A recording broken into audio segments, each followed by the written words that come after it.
सुधार लो ठीक बा। छूटा न बानी पहले खानी हो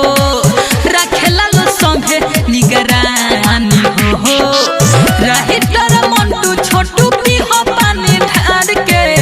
जी तू जितेंद्र रूमन पी हो पानी ढार के मजली हो ये करे जा सुत जाए दम भातार के मज मरी हो ये अरब पहले सुत जाए दम भातार के आइल बड़ो तो तनी धीरे से रहो कोहे के बाबा ते तवन कोनवे में को कोरो बरदास जनी बोला हम के झाड़ के